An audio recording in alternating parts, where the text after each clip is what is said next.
Okay. Scale vertically versus scale horizontally. Ano yung pinagkaiba nila ng dalawa? So, example, meron tayong isang back-end app. Dineploy natin siya sa isang virtual machine.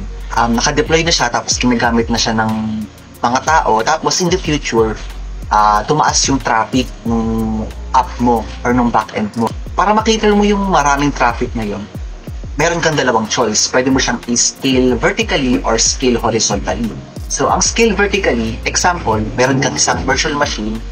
Ang ginagawa mo dun, tinataasan mo ng computing power, tinataasan mo ng RAM, ng storage, ng CPU, lahat yung tinataas mo yun sa isang virtual machine lang. Kunwari, nagkaroon siya ng failure, kunwari yung VM na yun, nag-crash.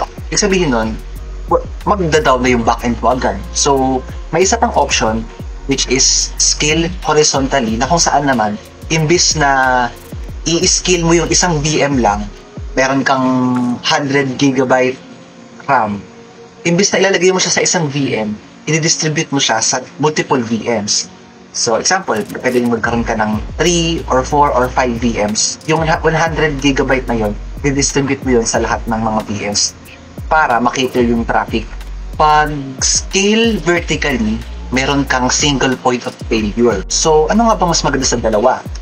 It depends kasi may different needs naman ng mga organizations at saka mga applications. So, ang iba ay pwede useful sa kanila yung scale horizontally at iba naman ay pwede sa kanila ang scale vertically.